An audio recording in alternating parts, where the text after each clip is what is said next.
Barusan kita ada kayak sedikit kayak pergantian, but everyone is well and okay.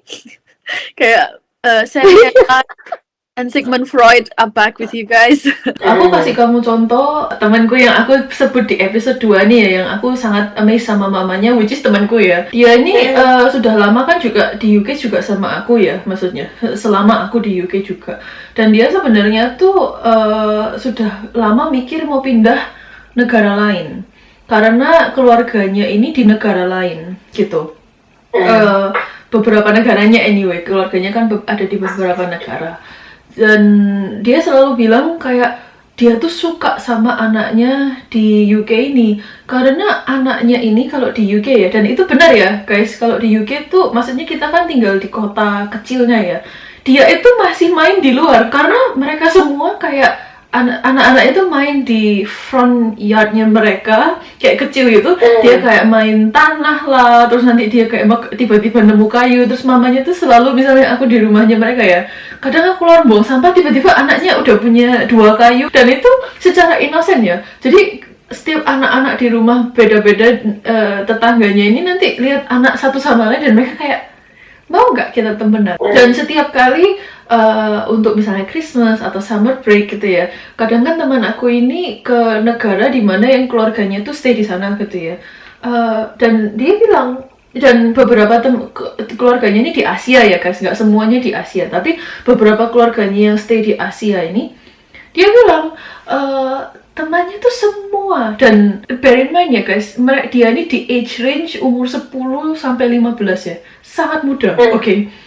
Tapi semua temannya itu punya Instagram, dan semua temannya itu main game online yang bisa chatting satu sama lain di luar.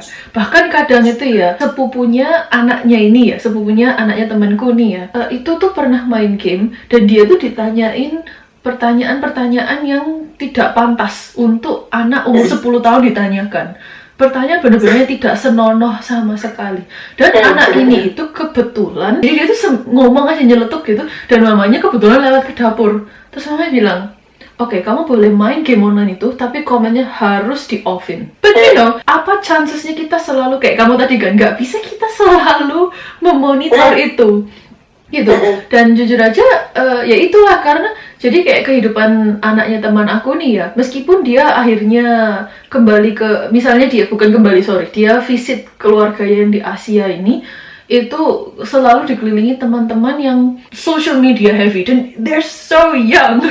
Masih SD ke SMP gitu, ke early SMP, end of SD gitu ya. Anaknya ini tetap secure gitu. Semua penjelasan yang sangat panjang yang barusan aku bilang, inilah yang orang tua bisa pass down ke anak mereka, dimana kayak generasi kamu ini sekarang, dimana kamu bisa melihat seluruh dunia gitu ya.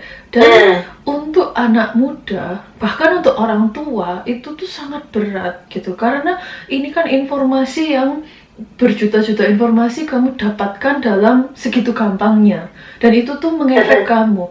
Jadi kamu boleh pakai ini, tapi kontrol ini. Taulah dimana kayak dosisnya kamu scrolling itu bisa mengefek dengan kesehatan kamu. Dan semakin kamu bisa melimit scrolling ini dan hidup di dunia online ini, semakin kamu juga bisa mempunyai kehidupan yang jauh lebih secure, dan pribadi yang lebih secure. Teruslah tanamlah ini ke anak itu. Scrolling itu kan kita sebut mental diet. Kalau misalnya kita makan makanan, itu kan namanya physical diet gitu kan maksudnya. Dan kalau kita scroll itu mental diet. Jadi mental diet itu adalah diet dimana kita mengkonsumsi sesuatu. Dan kalau kita mengkonsumsi sesuatu, yang kita cari itu adalah feel good. Itulah yang bisa jadi bahaya. Itu nanti kayak as if kayak kita tuh kayak social media obese in a way gitu, kayak we consume it too much gitu. Dan what's even worse is that obesity as a physical diet itu bisa terlihat, tapi kalau social media obesity itu kita nggak bisa lihat. Tiba-tiba taunya nge-scroll aja. Ada teman aku tuh, misalnya aku ajak makan ya, nanti tiba-tiba jempolnya ya nge-scroll aja gitu. Aku bilang kayak, lah makanannya udah di depan kamu. Terus dia bilang, oh iya ya, lupa. Kayak soalnya sering. Pertama bilangnya cuma, pertama mungkin bilangnya cuma oh nunggu dingin ya kan. Tapi nanti lupa. Karena memang sosial media itu didesain for you to be addicted to it. Karena kamu scroll ke bawah, refresh, Yes. informasi baru. Pencet tab ini masuk ke halaman baru, dan itu cepat sekali. Yes. Jadi mungkin otak itu overwhelmed akan informasi itu dan makin pengen tahu. Itu kenapa aku sekarang, karena kan aku sadari gini, setiap kali ini ada hubungannya sama makan juga ya. Ini mungkin agak off topic, tapi ada di sini. Ini mungkin berguna buat kalian ya. Kan ada buku, aku lupa judul bukunya, tapi hubungannya dengan kita makan, mindful eating basically. Tapi mindful eating kan aku lupa bukunya, tapi mungkin next episode aku bisa kasih tahu. Jadi tuh kalau misalnya kita mindful eating tuh kayak ada hubungannya, kalau misalnya plate-nya besar, otomatis kamu akan mengambil makanan lebih banyak. Sementara kalau plate-nya kecil, kamu mengambil makanan lebih sedikit lah. Ada juga dia menjelaskan tentang kalau kamu makan dan kamu ke distract, kamu tuh bisa makan dengan jumlah yang lebih banyak. Itu sama halnya, yaitu makanya karena fokus kamu itu di dua tempat yang berbeda. Jadi ini terjadi sama aku ya. Kadang tuh aku kalau makan, aku scroll social media. As if badan aku itu menerima reward di social media karena kayak excitement ya, ngelihat apa yang terjadi di Instagram, nge-scroll story. And then kamu makan itu kayak bonus reward. Jadi itu jadi double. Akhirnya at the end aku makan dengan porsi yang lebih banyak ketimbang sebelumnya aku ngambil seberapa. Ya ini maksudnya nggak ada hubungannya sih. Sebenarnya nggak ada hubungannya sama topik ini. It's very relatable to parenting dan juga untuk kayak distraction, dan yang aku ngomong tentang kan kita anyway in a way kan kita ngomongin tentang bagaimana cara membangun dinamika keluarga. Dan ini kan juga bisa datang dari keluarga, bukan berarti keluarga kita mempromosikan itu. Tapi keluarga kita juga tidak tereducated tentang ini, lalu dia membiarkan, lalu menurut mereka itu tidak bahaya, lalu pokoknya spiral. Kamu sadari nggak zaman sekarang, ini yang terjadi di orang tua aku juga. Kalau dulu kan jarang lah orang main HP. Ya main HP kalau butuh telepon orang aja atau buka SMS ya. Sekarang kalau kamu perhatiin, aku nggak tahu mungkin di UK juga hal yang sama atau enggak. Satu keluarga itu bisa duduk di meja makan, semua pegang HP. Literally kayak semua sibuk dengan apalah gitu. Dan mostly yang mereka buka itu social media. Ya aku nggak mau menyalahkan orang tua, tapi somehow ada influence dari orang tua kenapa anak tuh bisa seperti itu. Akhirnya kalau di keluarga aku, karena aku menyadari hal itu, dimana aku ngajak ngomong, mereka mata itu nggak ngadep aku, tapi ngadepnya ke HP. They didn't take me that seriously. Makanya di keluarga aku sekarang kalau kita kumpul, kita makan, atau kita ketemu orang, kita sebisa mungkin untuk tidak pegang HP kecuali itu urgent aja. Itu so rude sebenarnya untuk bring your phone. It's very rude, dan itu sesuatu yang kalau aku sama pasangan aku tuh selalu berusaha untuk nggak lakukan. Dan jujur aja kita berdua tuh orangnya hampir sama, di mana kita berdua not on social media gitu. Aku juga, dan aku benar-benar kalau aku pribadi, aku treat Instagramku tuh kayak my travel book, dimana setiap kali aku travel, aku bakal post foto itu, dan nanti kalau teman aku mau pergi, aku selalu bilang, kamu lihat Instagram aku, kamu lihat kamu mau kemana. Aku selalu bilang gitu, mau itu di Indonesia atau misalnya di Singapura atau di Korea atau dimanapun itu, aku selalu treat itu. Tapi kalau misalnya pasangan aku itu treat social media itu sebagai informasi gitu, jadi dia bakal share informasi, dan jadi kita bisa treat treat social media itu apapun itu. Tapi jangan sampai kita treat social media itu sebagai feel good button. Aku misalnya aku tahu ya, aku selalu lihat my kayak yang hours on the phone itu loh. Ya, itu nomor 1. Aku kayak track aku gimana. Nomor 2, aku punya to-do list setiap hari. Jadi misalnya aku bakal make sure setiap hari aku baca. Well anyway, aku butuh research untuk podcastnya anyway guys. Tapi aku juga naturally a reader. Nomor 2, aku juga naturally suka musik gitu ya. Jadi aku tiap hari kayak main gitar sendiri gitu, maksudnya, atau main piano sendiri in a way gitu ya. Terus nomor 3 juga aku suka masak gitu. Aku ngerasa masak itu so therapeutic.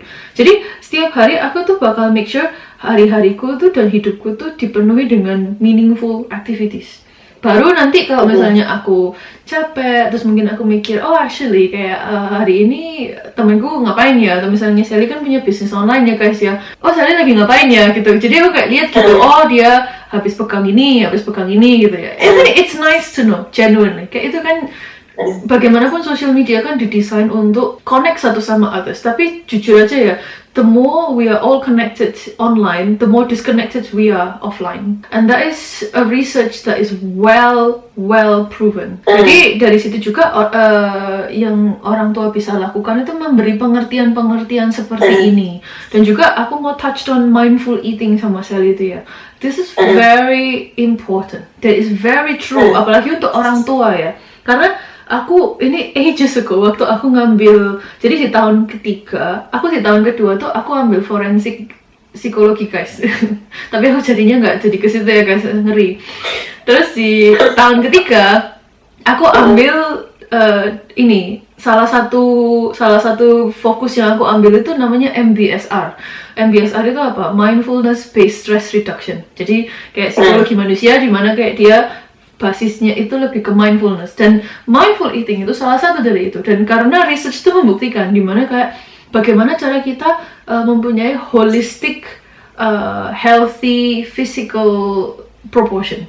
Dan caranya ya mindful eating itu, karena kalau kita distracted, kita tuh nggak sadar kita lagi makan gitu, kayak overly stimulated. Masalah tentang size piring, masalah tentang snacking waktu lagi nonton itu, maksudnya bukan berarti kalian, oh aku pengen diet, yaudah aku pakai piring kucing gitu. Please guys, jangan ya. Maksudnya popcorn tuh kan, oh a bucket of it, kayak kelihatan so satisfying ya, a bucket of popcorn gitu.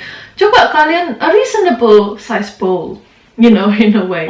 Dan itu nomor satu ya. Terus nomor dua, sebisa mungkin kalau kalian makan, kalian enjoy. Dan ini sebenarnya sesuatu yang aku notice tumbuh besar, terus aku pindah ke luar negeri, aku kayak mikir, wait, kok aku sekarang berubah ya. Jadi gini guys, waktu aku masih kecil, my mom always cooks, always, breakfast, lunch, dinner.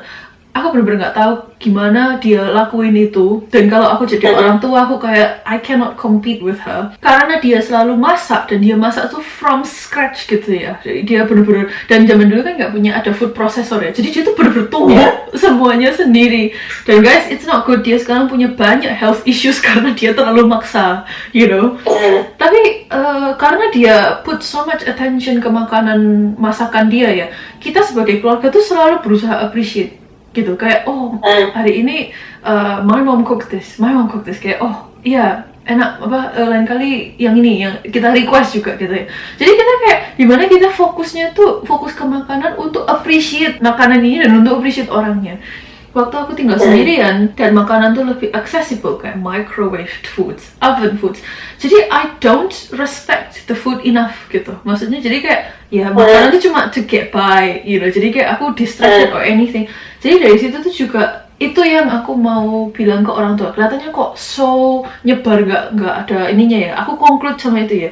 Buatlah anak itu mengerti meaningful life, dimana kayak misalnya kamu masak, kamu bilang oh cara masak tuh kayak gini, dan aku pun waktu itu lihat gitu. Terus kalau perlu ajak mereka masak gitu, jadi mereka juga bisa menghargai makanan. Nanti ngomong tentang mindful eating tuh ya, dan juga tentang social media world dan lain, karena sifat social media tuh instantly gratifying, dan juga itu kayak jadi lubang gitu loh di perasaan kita. Jadi kayak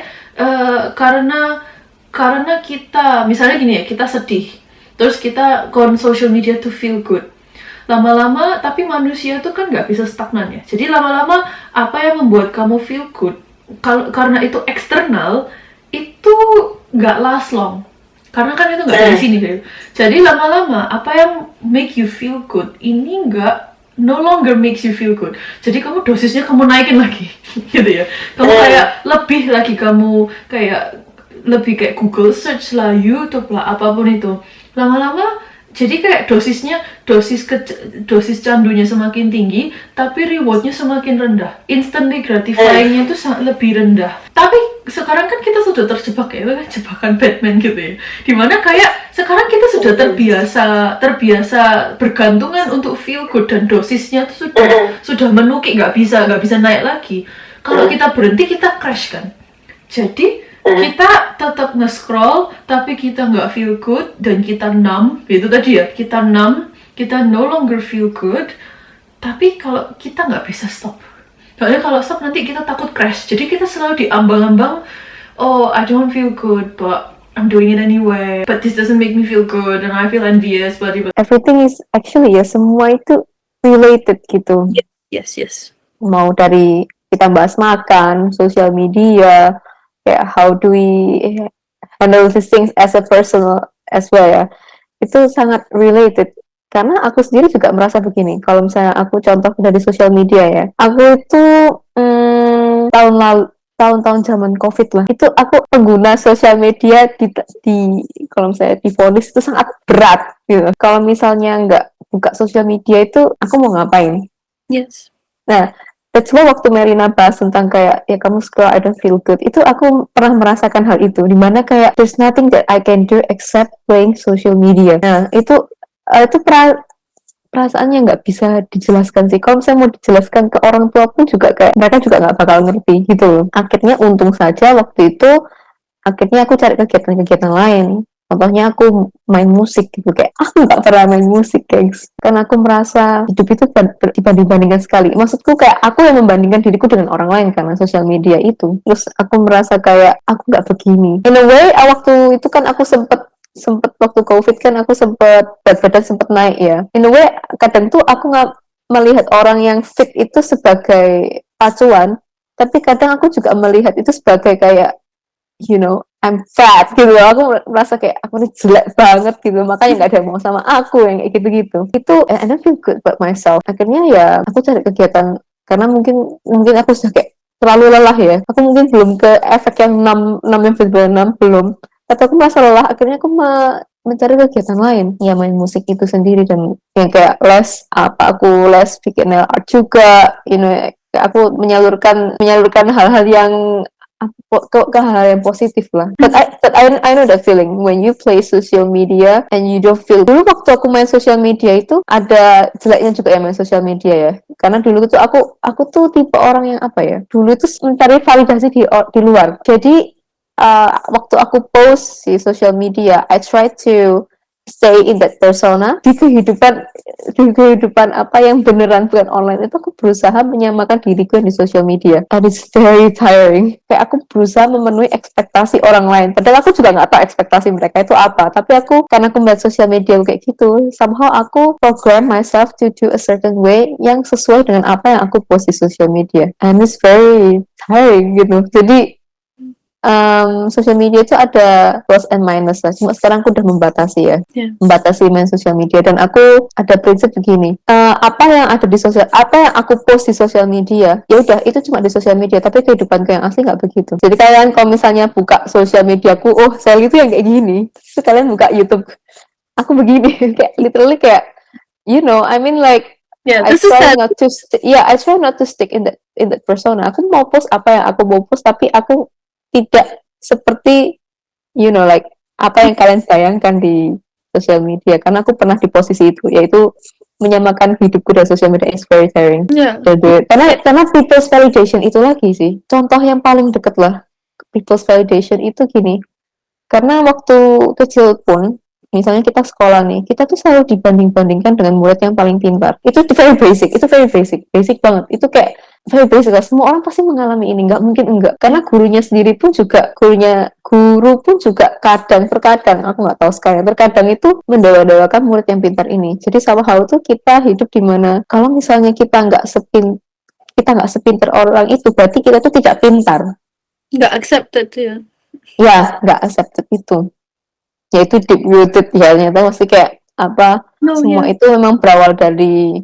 Jadi aku sendiri pun bisa seperti itu karena ada kemungkinan berbagai kejadian, tapi ada kemungkinan di mana kejadian-kejadian seperti itulah yang membuat waktu itu aku seperti itu. Kembali ke social media juga ya, kalau dibilang kenapa kok social media jadi kayak gitu, kan ya social media juga dibuat oleh manusia ya, bukan berarti social media tuh toxic on its own. It can be more toxic kalau misalnya dari rumah kita nggak ada pegangan. Dan it's not to say berarti keluarga, berarti kita again ya, yang kita selalu tekankan di episode 1, kita sekarang ayo habis episode ini kita rame-rame royok orang tua kita gitu ya.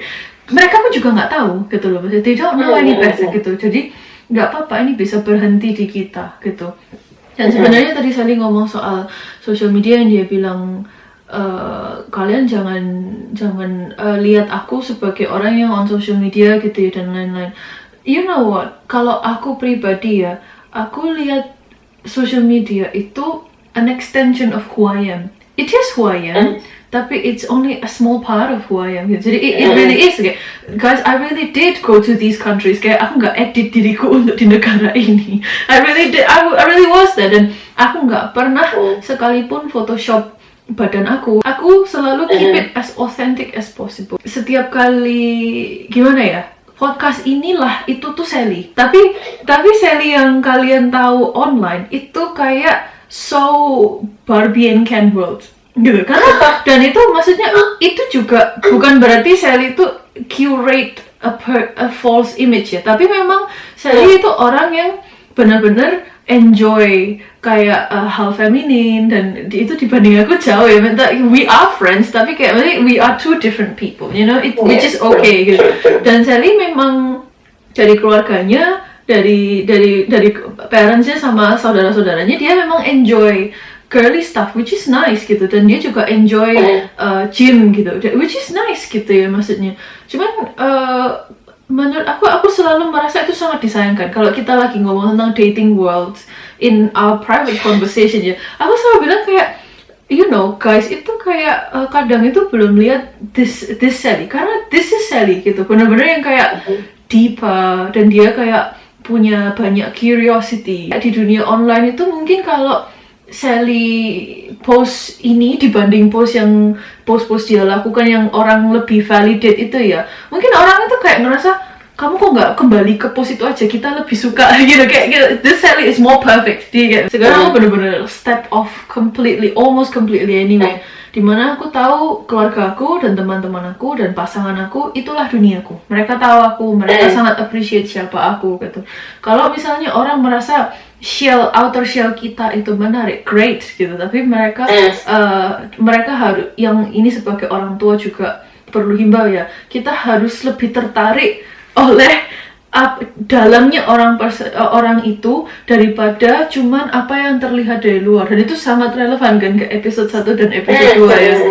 Kayak, jadi sebagai orang tua juga, dan itu a conclusion remark ya, kayak misalnya kita lihat sesuatu ya, marilah kita himbau ke anak kita dimana kayak let's look deeper, you know, kayak orang ini tidak hanya terbuat dari pose yang dia mungkin kayak twist her arms dan kayak you know lalu kayak oh my god she looks kayak mommy she looks so hot, yeah but you know she stayed there for 2 seconds like bener-bener kayak so twisted, you know, kayak you know kayak she won't always look like she twisted her arms all the time, you know.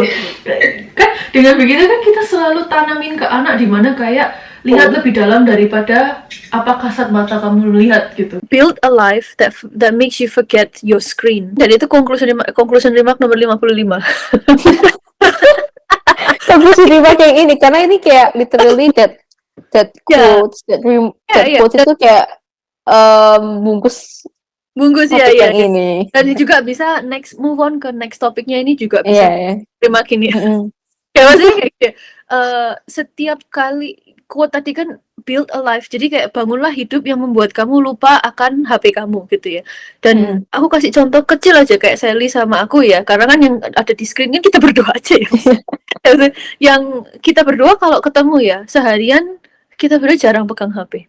Itu hanya mengartikan kan berarti, dan jujur aja ya kita berdua nggak pernah perlu orang lain itu tahu kalau kita tuh masih temenan. Kita nggak kayak aku nggak perlu validasi orang untuk bilang aku teman yang baik ke saya atau saya teman yang baik ke aku. Menurutku she is my friend and I know that she's a good friend of mine. Jadi kayak jadi itu nggak perlu, kita jadi nggak perlu kayak kita nggak pernah tanya menurut orang lain kayak friendship kita gimana ya, you know, kayak we don't know, nggak perlu gitu. Jadi itu hanya contoh kecil dimana kayak bangunlah hidup relationship dan keluarga dimana kalian bisa benar-benar lupa dengan screen kalian gitu, dimana screen kalian tuh menjadi topping hidup kalian tapi bukan the entirety of your life gitu. Guys, kalian nggak akan pernah lihat kita punya foto, kita selalu sibuk guys. Ini kembali ke sebenarnya topik kita, cara menampung perasaan itu tadi ya, sebagai orang tua diri sendiri ya. Kalau misalnya orang tua kita tidak mengajarkan cara menampung emosi. Jadi kembali ke topik ya. Tadi kan kita ngomongin soal ngeremehin perasaan, perasaan, dan juga overreact dalam perasaan. Apa artinya menampung perasaan? Dan bagaimana cara menampung perasaan? Sebagai orang tua atau sebagai individu. Menampung perasaan anak itu caranya adalah dengan mengakui, membenarkan, menyatakan, dan memvalidasi semua perasaan anak. Semua ya, itu poinnya adalah guys. Karena semua perasaan itu valid. Gak semua alasan perasaan itu valid, tapi semua perasaan itu sendiri valid. Gitu ya, karena kita harus stop memberi notion kontrol perasaan kamu. Perasaan itu bukan hanya produk apa yang kita lakukan. Kalau perasaan itu hanya produk ciptaan kita, maka kita hanya akan merasakan apa yang mau kita rasakan. Tapi karena perasaan itu bukan produk ciptaan kita saja, itu kenapa kita sering merasakan perasaan-perasaan yang kita tidak mau rasakan. Yang kedua yang dia bilang adalah tampung perasaan anak secara serius tanpa terlalu bereaksi dan selalu tetap kalem dan optimistik. Kita bersama mereka, bukan di atas maupun di bawah mereka. Guys, ini Sally sudah sering ulang ini ya. Jadi anak itu individu. Kita harus treat individu yang mempunyai perasaan dan berhak untuk mengutarakan perasaan mereka. Tapi orang tua sering jatuh di jebakan Batman yang kayak, oh kita itu di atas kamu. Kamu nggak apa gitu ya. Dan sampai tua mereka di atas kamu gitu ya. Itu nggak benar. Jadi dan dengan begini anak bisa merasa mereka diterima seutuhnya apa adanya. Dan ini poin terakhir ya sebelum aku tanya ke Sally ya. Dia bilang gini, menampung itu berarti menyaksikan perasaan anak kita, mengerti kenapa, dan mungkin lebih baik lagi jika kita mengartikulasikan dalam kata-kata untuk membantu mereka mengerti dan mencari cara agar anak bisa belajar untuk mengekspresikan amarah dengan sehat dan tidak kewalahan. Overwhelm itu kewalahan ya guys artinya. Menghukum anak atas perasaan mereka. Karena bagaimana kita memanage perasaan kita dan bagaimana kita sebagai orang tua memanage perasaan anak, itu nantinya bagaimana anak memanage perasaan mereka sendiri. Gitu.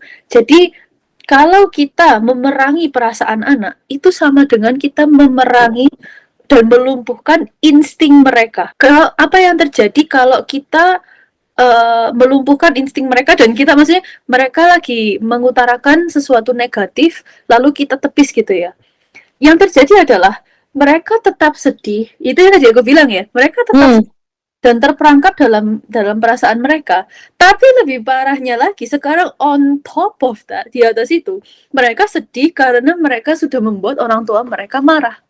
Jadi sebenarnya poinnya kan mau anak ini stop sedih, tapi itu miss point. Jadi kalian pengen anaknya nggak sedih, jadi kalian tepis perasaannya. Tapi dengan kalian tepis perasaannya, kalian hanya menambah alasan mereka untuk lebih sedih lagi. Sejarah manusia membuktikan bahwa mengekspresikan emosi kita lewat cerita atau itu sama dengan belajar menghadapi sesuatu.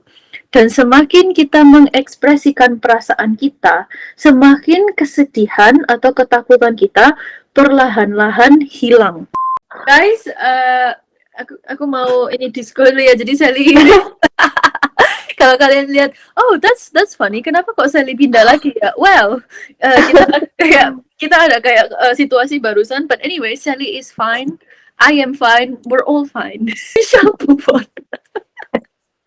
Aku ada contoh masih relevan tentang unconditional acceptance dan juga menampung perasaan itu ya. Anis and John gitu, sebut aja A dan J. A dan J mempunyai anak namanya Lukas, umur 10 tahun.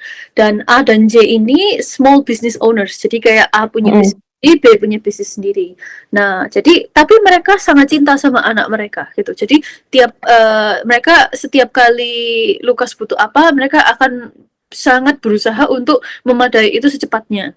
Dan mereka akan pernah membiarkan Lukas ini sendirian gitu ya. Lukas ini pokoknya harus selalu looked after. Dan mereka akan selalu memilih siapa yang spend time sama Lukas gitu ya. Dan mereka juga selalu berusaha kalau setiap weekend itu juga sama Lukas. Education Lukas tidak apa-apa, semua nggak apa-apa, home life juga nggak apa-apa gitu ya. Mereka juga sibuk, tapi mereka selalu pokoknya memadai kebutuhan Lukas, or seemingly. Hmm. Hari, kalau nggak salah A itu ketinggalan sesuatu di flat dia. Dan waktu dia balik ke rumahnya untuk ngambil sesuatu yang ketinggalan ini, surprisingly dia menemukan Lukas di balkoni sudah hampir lompat. So we can imagine kalau misalnya A nggak ketinggalan barang, oke. Dan dari situ barulah ini track ini langsung kayak tiba-tiba kayak domino effect ya, kayak burst gitu ya. What could have gone wrong? Karena mereka sangat cinta sama Lukas gitu ya. Dan akhirnya Lukas ini mereka datang ke rumah sakit dan seperti biasa ya, dokter itu memberikan antidepresan kayak anaknya depresi nih, kan kita ngomong depression ya, anaknya ini kasih aja nih antidepresan. Aku pastinya bakal ngomongin soal antidepresan di episode dan season lain ya, karena ini tentang parenting ya. Kalau masalahnya di sini, kenapa solusinya dalam bentuk pil? Oke guys, that's not true. Tapi sebenarnya ngasih pil kan, dan sebenarnya J ini kayak udah mikir actually pasti solusinya tuh bukan cuman ini. Jadi dia coba ajak ngomong Lukas, dan pertama Lukas ini nggak mau ngomong, ya kan? Gitu kan, ya udah nggak usah ngomong. Lalu akhirnya dia ya udahlah therapy session, tapi cuman dia sama terapisnya supaya dia bisa ngomong. Lalu di situ akhirnya Lukas bilang lah dia bilang sehari-hari dia cuman merasa dia tuh seperti orang pass the parcel. Jadi kayak as if barang pindahan gitu, kayak dia cuman ke rumah nenek ini atau rumah nenek itu dan dia juga dari strings of friends' house. Jadi kayak dia di ini, terus misalnya dia punya suster gitu ya, susternya juga dia bakal suka sama susternya dan so attached sama susternya, only to find out susternya nanti akan quit gitu kan, karena memang pekerjaan suster itu nggak jarang permanen ya, suster kan keluar masuk pastinya ya. Jadi, dan anak kecil tuh membutuhkan attachment style yang lebih secure dan permanen, lebih stabil gitu. Itu kita akan ngomong di episode lainnya ya. Dan jadi lama-lama dia kan merasa kayak dia tuh kayak lost, kayak kamu bisa lihat kan kondisi dia. Dan juga Lukas tadi bilang kadang orang tuanya nggak sadar kalau misalnya Lukas itu bisa dengerin mereka telepon. Dan kayak dia tuh benar-benar dengerin di mana orang tuanya tuh as if kayak berusaha scramble their brain untuk cari penopang rumah anak ini. Misalnya mereka lagi kerja, jadi as if anak ini ngerasa beban banget sih aku ini. Kayak maksudnya orang itu telepon kanan kiri untuk lihat dia ini dititipin siapa gitu. Dan waktu itu salah satu yang terapisnya tanya ya ke Lukas itu gini, kamu ingat gak kapan pertama kali kamu merasa sedih gitu kan? Lukasnya tuh dari situ bingung, dia bilang sedih, aku nggak tahu gitu, karena I don't know what it feels like to be sad. Dan kalau kamu tanya, am I sad or not? I don't know. Exactly that. Lukas nggak pernah diajarin untuk articulate perasaan dia. Dan juga kalau misalnya dia sebagai anak muda dengan young mind yang tahu cara mengartikulasikan perasaan dia, orang tua dia juga tidak mengajarkan dia mengartikulasikan dan mendeskripsikan apa yang sedang terjadi. Jadi misalnya ditanyain, dan kenapa kok dia tiba-tiba mau lompat ya gitu, karena dia nggak tahu apa yang dia rasakan, dia nggak tahu apa yang salah, dia nggak tahu apa yang dia harus lakuin, dia cuma tahu dia mau semua ini itu berhenti. Dia nggak bisa, dia kayak kadang dia merasakan semuanya, kadang dia nggak merasakan apa-apa, dan dia merasa buat apa gunanya, what's the point, dan dia cuma mau semua ini berhenti. Jadi dari sini contoh ini ya, itu sangat penting kita note ya, bahwa Lukas tidak tahu kalau dia tuh sedih. Bahkan dia tidak tahu sedih itu apa. Siapa yang mengajarkan ke dia? Dia nggak tahu dia merasakan apa. Dia hanya taunya pokoknya mau berhenti aja. Dan dari terapis ini ngomong sama C ya, dia pertama bilang kayak, enggak lah, maksudnya kita ya juga setiap kali selalu ada sama dia, kita berusaha memadai perasaan dia. Tapi sebenarnya setelah mereka gali lagi ya, jadi apa yang orang tua lakukan? Oke ya, ini niat baik ya. Gimana misalnya kayak J itu berusaha bilang, oh I feel down gitu ya, terus nanti orang tuanya J atau A bilang, oh don't feel sad, kayak nanti minggu kan kita ke kebun binatang, atau kayak oh it's okay, kayak maksudnya nanti kan kalau misalnya kita udah beli Game Boy baru kita main bareng. Kelihatannya kan maksudnya you would say, apalagi orang tua ya, apa bahayanya? Tapi ya itulah, bahwa kita tidak mempromosikan anak ini mengerti perasaan mereka, mengartikulasikan perasaan mereka, menampung perasaan mereka, mengajari mereka untuk menghadapi ini secara kalem. Benar-benar cara yang mereka secara tidak langsung artikan itu adalah distract yourself. Dan juga if not distract yourself, forget it, lupakan gitu. Dan anak ya, dan di hidup juga ya, yang kita ngomong di episode 1 juga ya, kalau misalnya kita ajarkan anak untuk distract dan untuk lari dari masalah dan untuk tepis masalah, hidup itu tidak akan habis akan masalah. Masalah akan selalu datang. Jadi kalau misalnya kalian terus seperti ini ya, dan manusia bisa capek, lama-lama begitu mereka sudah kewalahan, mereka tidak bisa merasa mereka paralyzed, sudah lumpuh, udah nggak bisa lari lagi. Jadi lebih baik ya udah lompat aja gitu, maksudnya kayak sekalian aja gitu. Bahaya kan maksudnya seperti ini. Dan dari situ akhirnya itu akhirnya A dan C belajar di pertama, salah satu dari orang tua harus ada di rumah jam 6 sore. Itu sudah mutlak pertama. Nomor 2, mereka nggak perlu paksa Lukas untuk ngomong perasaannya, karena kan ini berusaha tembel lubang ya guys, yang tadi aku bilang jangan langsung ya. Jadi mereka caranya dengan salah satu selalu pulang jam 6, spend time, makan bareng, masak bareng, main bareng. Dengan kita spend time bareng, nanti lama-lama kita memberi space itu untuk anak itu terbuka. Makanya ada quote itu ya, di bahasa Inggris segini, if you don't listen to the small things today, they won't tell you the big things later on. It's small things untuk kita, itu big things untuk mereka. Aku mau bawa contoh ini dari buku Philippa Perry itu karena ini kelihatannya kecil ya, tapi ini sangat powerful. Dan bukan hanya kayak seakan-akan banyak Lukas-Lukas yang tidak mau lompat dari balkoni, bukan berarti tidak banyak Lukas-Lukas yang sudah berpikiran seperti itu atau secara mental dia sudah mati rasa. Jadi secara mental dia sudah lompat karena dia di sini sudah mati gitu, gak ada rasa. Kalau Lukas itu kan kayak case ekstrim ya. Iya. In a way dia kayak beneran udah numb and then ya udahlah aku mau kemana lagi ya udah gitu. Dengan cara mau lompat itu. Kalau untuk case yang bukan ringan juga sih, tapi mungkin beberapa working parents itu misunderstood ya. Ada beberapa tuh kayak gini, ini contoh yang nggak terlalu ekstrim. Jadi ada beberapa dulu waktu kerja juga, kan itu banyak working moms kan jadinya. Sementara ada beberapa juga yang working moms, tapi papinya dari yang pihak cowoknya itu kayak nggak bekerja. Jadi selalu ada untuk si anak ini. Somehow itu yang jadi yang perempuan kan kayak tulang punggung lah, nah, yang cari uang dan jarang di rumah. Tapi itu dia tuh karena dia jarang di rumah, jarang tahu emosi anak itu seperti apa. Di pikiran dia gini, kalau anak aku penuhi kebutuhan materialnya, it's enough gitu. Kayak kamu mau beli apa, ya aku beliin despite any emotionnya gitu loh. Suatu ketika itu dia tuh kayak mengeluh gitu loh, yang working momnya ini. Kenapa sih anak itu lebih milih papinya yang nggak bisa apa-apa, yang nggak kerja, tapi anak itu somehow lebih sayang ketimbang aku yang memberikan dia itu everything. Karena menurutku gini, mungkin anak itu tuh nggak punya kapasitas untuk berpikir yang sama dengan kamu. Yang dia tahu, yang dia lihat, yang mengerti emosi dia itu cuma pihak yang laki-laki, which is mantan suami atau suami ya waktu itu, aku agak lupa, tapi anyway maksudnya pihak papanya gitu. Sementara memang kamu yang mengakomodasi semua kehidupan dia, tapi kamu tuh jarang di rumah gitu, maksudnya jarang mau untuk mengerti anak itu. Nah ini gini Mel, menurutku tuh itu kan relate ke banyak orang lah, apalagi kayak working parents kayak seperti contoh kamu gitu. Itu kan sebenarnya dilema orang tua nggak sih? Dimana dia tuh kalau nggak kerja anaknya makan apa? Tapi di posisi lain mereka juga kayak harus punya waktu untuk anak, untuk ngobrol dan lain-lain. Nah, untuk gimana cara mengimbangi itu semua gitu?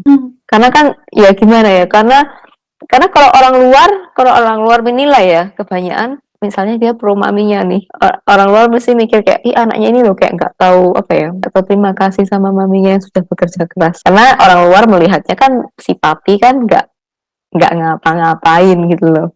Nah, tapi si anak itu nggak bisa berpikir untuk ke sana gitu loh. Kayak belum ada kemampuannya aja gitu. Gimana caranya aku ganti pertanyaan. Gimana caranya supaya anak itu bisa melihat bahwa yang cewek ini juga care gitu loh sama si anak ini. I see. Well, Tapi kan si maminya ini kan jadi kayak nggak bisa apa ya, nggak bisa cater, nggak bisa contain emosinya si anak ini gitu loh. Ini kan maksudnya situasinya itu sangat apa ya, sangat relatable, tapi buat si perempuan ini tuh sangat membingungkan. Definitely. Jadi kan kayak somehow dia mau attach sama anaknya, tapi ya dia nggak contain perasaan atau feelingnya anaknya sama sekali. Jadi somehow tuh attach and nggak attach. Itu yang sering aku bilang sama episode 1 dan episode 2, di mana kayak banyak orang tua tuh sangat meremehkan seberapa investingnya seorang anak itu, gitu. Dimana kayak mereka cuman produce anak aja gitu ya, dan lalu mereka kayak ngerasa, ya they'll survive gitu, kayak maksudnya. Dan itu egois ya, maksudnya. Karena mereka tidak pernah minta untuk dilahirkan. Kan orang tua yang minta mereka untuk berada di dunia ini.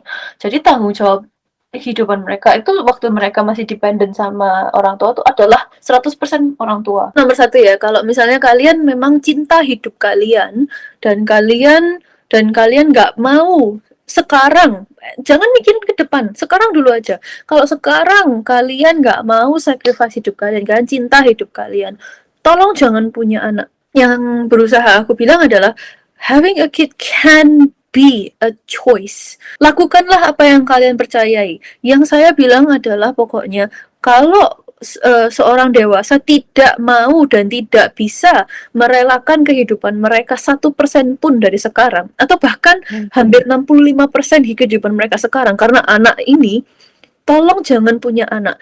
Kalian hanya akan membentuk anak ini sebagai trauma berjalan. Nomor 2, orang tua tidak bisa mengasumsi bahwa apa yang membuat mereka bahagia, membuat anak mereka bahagia, gitu ya. Kalau misalnya ini contoh paling kecil ya. Kalau misalnya aku mau buat birthday cake kamu ya, pastinya aku pengennya I have you in mind gitu. Kalau misalnya kamu benci buah lychee, let's say, terus aku literally make a freaking lychee cake because I like it.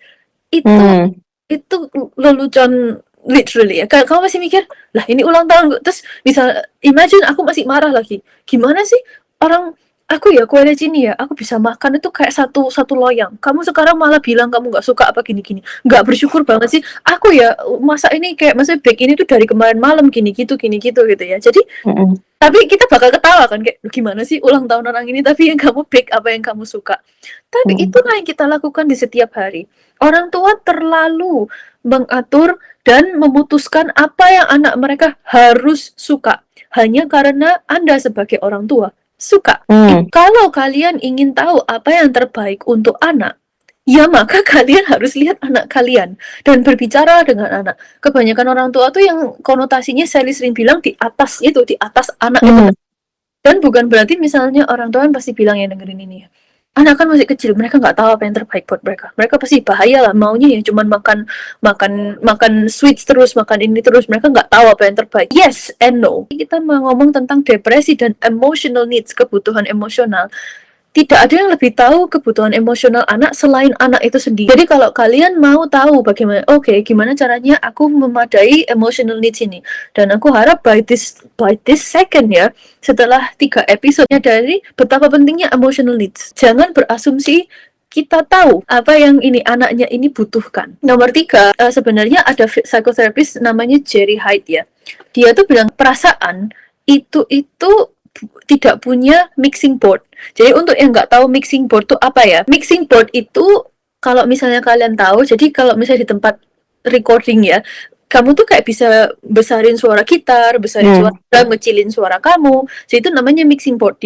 Yang perasaan punya, mereka hanya punya master volume. Master volume itu adalah yaitu tombol volume yang kalian naik turunin kalau kalian dengerin radio tuh loh guys. Ya itu guys, ya maksudnya di mobil kalian yang kalian puter-puter ke atas ke bawah. Kalau misalnya kalian dengerin lagu di radio, kalian nggak bisa, aku harapnya gitarnya lebih pelan daripada suara drumnya.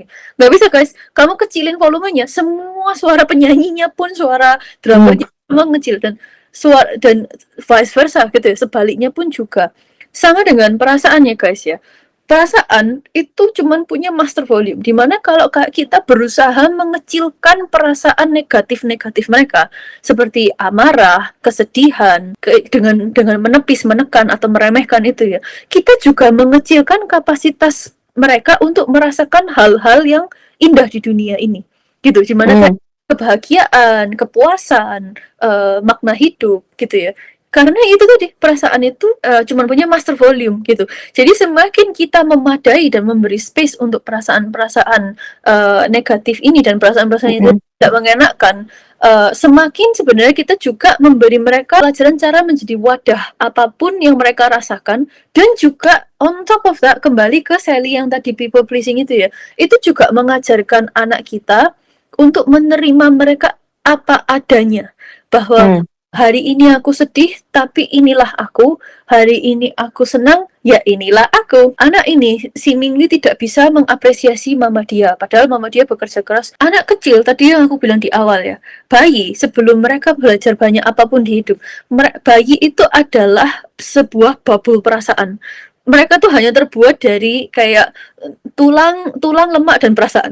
Pembawa kepuasan nomor satu secara basic manusia dari dulu itu connection. Bagaimana bayi connect dengan orang tuanya, itu bagaimana kita connect dengan orang lain, mau sampai kita mati pun seperti itu kan sudah basic manusia ya. Jadi meskipun mamanya ini merasa aku kan kerja untuk dia, pertama berarti dia sudah memutuskan apa yang menurut dia akan membuat anak ini bahagia, itu dia sudah putuskan untuk anaknya. Dan true enough, apa yang dia pikir membuat anaknya bahagia itu tidak membuat anaknya bahagia. Itu sudah mismatch, tidak connect ya, lost connection. Sangat disayangkan mamanya belum take enough time untuk invest waktu untuk mengetahui kira-kira apa sih yang anaknya ini suka gitu. Does that answer your question?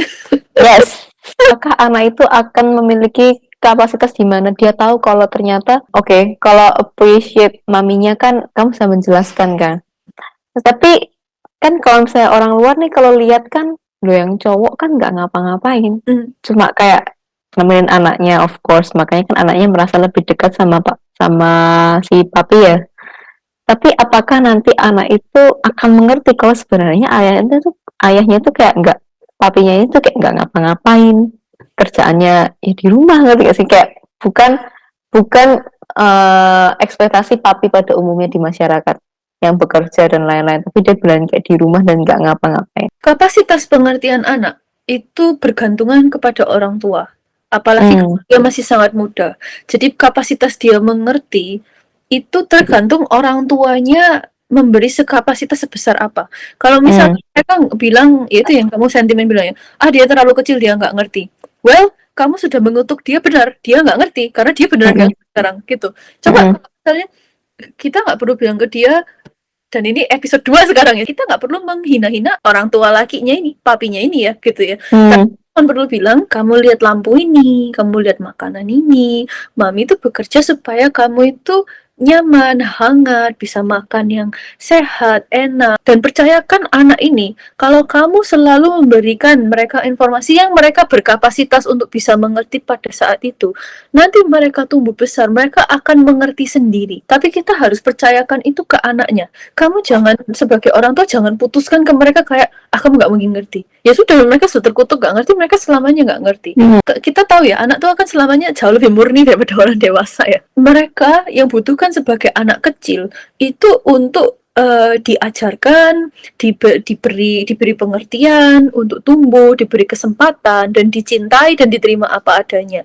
Jadi itulah, kalau itu yang dia butuhkan dan itu yang dia dapatkan, who's to say bahwa dia, anak kecil ini, tidak tahu diri. Misalnya aku beli ayam dari orang ini ya, aku suka banget karena orang ini ayamnya let's say gemuk-gemuk dan dia kayak ethical, ayamnya ini nggak disengsarain, terus dia juga cinta sama ayamnya, terus dia juga maksudnya harganya relevan gitu ya, nggak terlalu murah, nggak terlalu mahal, dan makanan ayamnya juga sehat gitu ya, nggak dikasih obat gitu. Terus orang, kamu loh ngapain sih beli sama orang ini, suka lagi, langganan lagi, orang itu loh pecandu narkoba. Terus kita kayak berusaha shame, misalnya shame aku gitu ya, untuk beli dari pecandu narkoba. Nomor satu, siapa yang beritahu aku dia pecandu narkoba? Siapa? Gitu. Dan cara beritahunya dengan shaming aku lagi gitu. Itu nomor 2 ya. Nomor 3, Lah, yang aku butuhkan di saat itu ayam, dan dia punya ayam. Who's to say kayak aku nggak boleh itu, apalagi kalau aku nggak tahu. Dan anak kecil Mm. nggak tahu, oke, artinya uang. Anak kecil itu tidak ada anak kecil yang materialistik. Kecil itu diajarkan lewat iklan, lewat lewat ads TV, ads YouTube, sosial media gitu. Tiba-tiba mungkin aku butuh lip injection. Kayak aku ingin kayak Kylie Jenner, let's say gitu. Nggak ada anak kecil lahir kayak lihat mukanya gitu ya. Mereka kayak, mungkin bibirku harusnya lebih besar. Nggak ada guys, mereka lihat dirinya sendiri, I'm going to play a ball today. Kembali ke contoh aku beli ayam ke pecandu narkoba dan aku nggak tahu dia pecandu narkoba, dan anak ini, who's to say anak ini tahu. Yang dia tahu anak ini membutuhkan sesuatu, dan yang memberikan itu orang ini. Dan kalau dan tidak ada yang memberi pengertian ke dia apa yang sedang terjadi, dan juga tidak ada yang mempercayakan ke dia untuk tahu dan mengerti sesuatu pada waktunya sendiri, dan juga diberi pengertian bahwa dia bisa lebih mengerti dari apa yang dia telah dipercayakan. Wah, kamu gak usah ngerti. I don't know if that answers the question. Yes. Okay. Jadi intinya itu apa guys? Komunikasi penting sih. Maksudku, oke, kan kesannya cuma verbal aja ya. Kayak omongan tuh bisa, orang kan ada sentimen di mana omongan itu lewat gitu loh. I don't think it's true gitu. Not true. Setiap kali apa yang kamu keluarkan itu pasti ada beberapa orang itu akan ingat. Jadi sama halnya dengan kalau misalnya kalian komunikasi dengan anak kecil, atau mungkin kalian sudah punya anak. Kita misalnya ngomong sesuatu lah, anak itu pasti somehow akan tahu dan akan inget lah. To say the least, dia pasti akan ingat. Jadi kalau misalnya untuk membuat anak itu mengekspresikan perasaan dia, itu dimulai dari kita. Kan kayak tadi yang episode 2 juga ya, dimulai dari I statement. Misal kalian bingung nih kayak caranya gimana anak itu mau mengungkapkan perasaan dia, kan kita susah kalau jadi orang tua memaksa anak, ayo kamu misalnya anak ini nggak mau makan, ayo kamu kenapa nggak mau makan, kenapa kamu gimana sih, kayak gini. Maksudnya kalau dengan kayak gitu, anak tuh semakin kayak takut untuk ngomong, karena mereka takut kalau oke, nanti kalau misalnya aku ngomong akan sesuatu, nanti kalau feedbacknya jelek gimana? Karena kan kayak di episode ini kita ngobrol, somehow kan otak tuh wiring to think negatively about something. Jadi itu sama halnya dengan anak itu. Makanya komunikasinya mungkin yaitu dengan cara I. Jadi bisa bilang, oh aku suka makanan ini karena begini. Kenapa? Menurutmu bagaimana? Lebih kayak seperti itu. Yeah. Jadi kuncinya itu sebenarnya itu kuncinya komunikasi. Yes. Mungkin ngomongnya gampang ya, kuncinya komunikasi. Tapi ya sebagai future parents or sebagai kayak individu juga harus practice sih. Harus banyak latihan. Yes, it starts with us. It starts with us. Dan aku ada 3 poin sebelum aku lanjut ke tema terakhir ya, karena tema terakhir ini penting ya. Kan aku sudah terus-terusan tekenin di podcast ini, dimana kayak manusia tuh mempunyai kebutuhan untuk connection. Connection tidak dicintai apa adanya, gitu ya. Dan currency connection itu communication. Jadi misalnya kita butuh communication untuk mempunyai kualitas hidup yang tinggi, maka currency kita juga harus memadai. Karena kita akan selamanya mempunyai need for connection dan desire for connection, maka itu juga currency exchange-nya connection itu communication. Jadi itu kenapa communication ini akan selalu sangat penting untuk diperhatikan. Gitu kan. Dimulai dari awareness itu. Kayak maksudnya sebelum kita ngomong kita pikir. Kalau orang ngomong sesuatu dan kita bereaksi, kita pikir. Setelah kita bereaksi, kita mau ngomong balik, kita mikir. Nggak akan kita punya kemampuan ini ya guys. Aku nggak ngomong kita jadi robotik kayak oh gitu ya. Cuman maksudnya semakin kita latihan, semakin itu nanti natural. Semakin kita menjadi orang yang mindful dan juga kinder, dimana kayak kita lebih tulus, bisa lebih halus gitu. Jadi nggak terlalu reaktif gitu. Semuanya kayak, makanya ini kayak sekarang banyak news itu terlalu gampang viral. Itu juga gitu kan. Terlalu cepat. Kayak misalnya baru ada news apa, feedback sistemnya itu terlalu cepat dan terlalu berjuta-juta orang langsung in one go. Dan bayangkan untuk young minds yang masih berusaha menapak kaki di hidup ya. Bagaimana merusaknya dampak ini gitu ya. Hmm. Nomor 1. Nomor 2, Heli kan ngomong, nggak mungkin semua orang itu lupa bagi. Di psikologi itu ada satu namanya tacit knowledge. Aku nggak tahu bahasa Indonesianya apa ya. Tacit knowledge itu gini, kamu nggak pernah tahu itu, tapi begitu kamu diberitahu, kamu tiba-tiba kayak, Dejavu. karena itulah manusia dengan memori mereka gitu. Ini aku secara gampang aku jelaskan tuh, bayangkan segitiga ya. Bayangkan memori, otak, dan respons gitu ya. Otak itu tuh kayak gudang. Dia tuh nampung semuanya. Seumur hidup kamu sampai kamu mati. Dia tuh nampung semuanya. Gitu ya. Dan memori ini kayak bookkeeper-nya otak. Let's just say that. Ini secara gampangnya ya guys, aku jelasin supaya lebih gampang mengerti ya. Jadi memori ini sebagai bookkeeper gudang, memori ini belum pernah menjadi reliable source untuk bookkeeper gudang ini. Jadi kayak gudang ini isinya apa, bookkeeper ini nggak pernah kayak get on top of it gitu. Jadi itu kenapa bahkan di psikologi ya, eyewitness, jadi kayak saksi mata itu sebenarnya sering tidak akurat. Benar. Itu kalian risetnya sangat banyak online, apalagi di negara barat ya. Jadi itu tadi otak sama memori ya. Otak itu gudang, memori itu bookkeeper. Lalu respons. Just because memori ini lupa ya sebagai bookkeeper di gudang tuh isinya apa aja ya. Bukan berarti respons kita itu attach ke memori. Respons kita tuh attach ke gudang ini. Jadi let's say aku kasih contoh ini ya. Masih kecil misalnya kita ada perampok pakai baju biru gitu ya. Kita mungkin masih umur 4 dan kita nggak ngerti, dan orang tua kita kayak nyembunyi-nyembunyiin itu dari kita gitu ya. Tapi let's say kita tumbuh besar, kita menjadi anxious being gitu ya. Karena kita cuman nggak ngerti, kita nggak inget what happened, kita cuma remember how it felt gitu. Jadi tumbuh besar ya. Sekarang kita lihat orang pakai baju biru lari, kita tuh selalu kayak irrationally takut, kayak pokoknya nggak masuk akal. Atau misalnya orang pakai baju biru kayak datang ke kamu gitu, kayak as if kamu kerasa terserang gitu ya. Dan kita yang sering terjadi di dunia everyday life ya, kita pasti kayak apaan sih, kayak I'm so silly gitu ya. Instead of kayak kita tuh merefleks kira-kira ada apa ya. Itu yang juga tadi terjadi, saling ngomong nggak mungkin semua orang itu lupa. Dan poin terakhir itu cuman pendek aja. Itu sebenarnya banyak buku tentang itu, dan salah satu yang paling terkenal itu tentang trauma ya, itu The Body Keeps the Score. Itu a very famous book kalau itu sesuatu yang kalian tertarik, dan itu bukunya agak berat dikit ya. But anyway guys, kalau kuping kalian sudah kebakaran dan kalian merasa tidak teriak, you'll be happy to know ini adalah topik terakhir yang penting. Yaitu kalau misalnya ya, kita sudah meremehkan perasaan, menekan perasaan, dan meremehkan perasaan, overreact perasaan. Ya, menampung perasaan, itu yang paling sehat dan harus dilakukan ya. Yang paling terakhir, yang ini adalah dosa orang tua yang niatnya sangat baik, tapi ternyata itu dosa mutlak ya guys ya. Itu apa? Mengalihkan perhatian. Sangat sering lihat, apalagi dari kecil. Kalau misalnya anak itu nangis atau apa ya, aku tuh sering banget orang tua tuh mereka masih kecil, oh look squirrel, ya, mereka tuh kayak ngeliat squirrelnya terus lompat-lompat, dan mungkin mereka lupa dengan apa yang barusan mereka perasakan, dan kita merasa oh sukses gitu ya.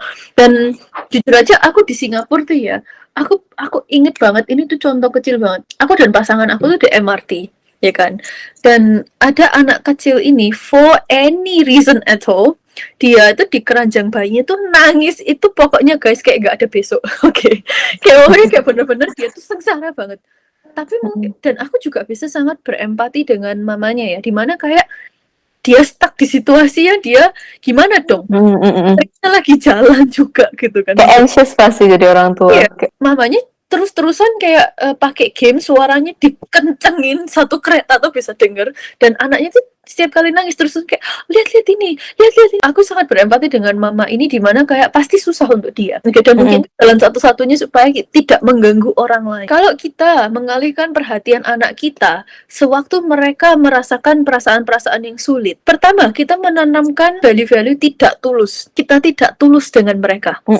Kayak kita gak mendengarkan mereka. Kayak imagine kalau misalnya kamu lagi nangis, let's say kamu putus dari pacar kamu, terus kamu bilang, lihat deh kereta api gitu pasti. Dan kamu ngerasa kayak, hello, mata aku copot dari kepala aku. Jadi kita melumpuhkan mereka dari insting mereka, dan kita juga melumpuhkan value-value pentingnya tulus sama orang lain dan pentingnya tulus dengan kita diri sendiri dulu. Dan nomor 2, kita tidak mengajarkan anak untuk mengerti perasaan mereka maupun bernegosiasi untuk menyelesaikan masalah dan juga melihat masalah dari sisi pandang lensa mereka dan bukan kita sebagai orang tua.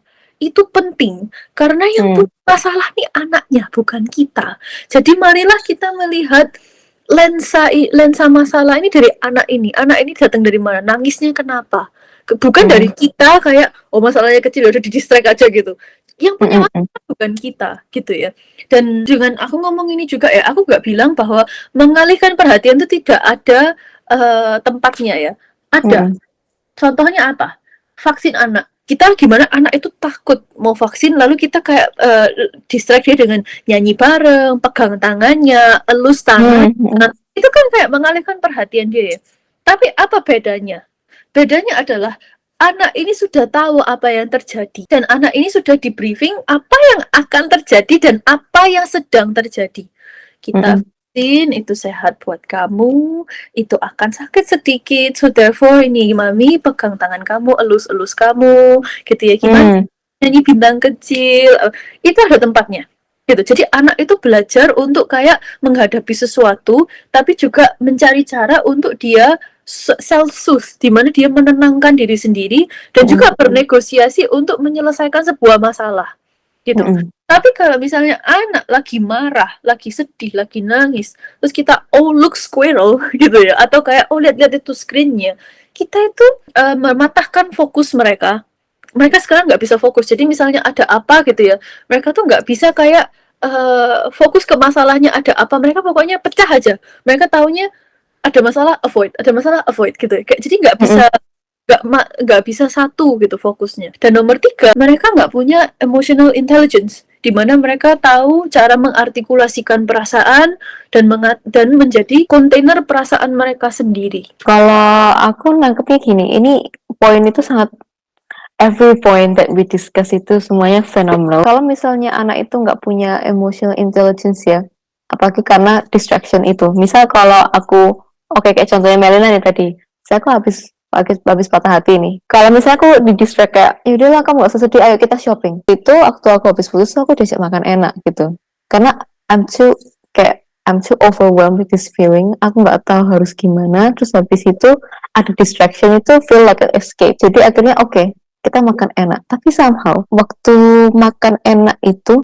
enaknya sebentar, tapi aku inget banget di restoran itu melihat orang jalan rame kan, itu karena itu di mall, salah satu di mall lah ya, rame itu aku feel anxious, terus aku kayak merasa kewalahan dan aku tuh waktu itu sampai ngomong gini, kayaknya harus pulang deh, kalau nggak aku bisa nangis sih di sini for no reason dan kayak ngeliat orang banyak aja loh, padahal orang di mall ya pasti banyak, cuma somehow itu it affects me so much. Makanya aku bilang kayak gitu, kalau misalnya aku nggak pulang kayak aku bakal mentally breakdown di sini sih, jujur. Akhirnya waktu itu aku pulang. Sama halnya dengan distraction itu. Kalau misalnya ke anak kecil ya, anak kecil itu ke distract sebentar. Distraction itu kan sama dengan mereka feeling yang mereka punya somehow kayak ditahan lah, kayak di press, kayak you're not supposed to feel that way, like look around. Atau mungkin orang tua zaman sekarang ya ngasih anaknya iPad, nangis iPad, nonton iPad sambil makan, anaknya nggak mau makan dikasih iPad disuapin nih, itu kan sama kan,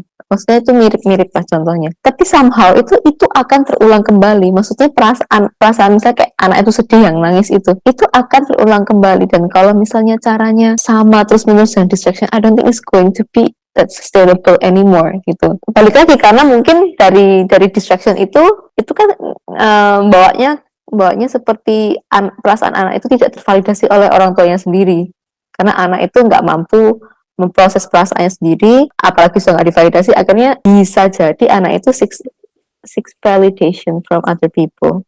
Jadi kayak efeknya itu sebenarnya bisa kemana-mana, dan kemana-kemananya itu sesuatu yang bukan sesuatu yang bagus. Kalau yang contoh kamu yang bayi itu, ya itu buruk, cuma I hope dia nggak selalu melakukan itu. Exactly. Consistency is the key gitu maksudnya. True. Ya. Jadi kalau aku juga pernah di satu pesawat di mana itu banyak anak kecil, dan anak kecil itu menangis ya.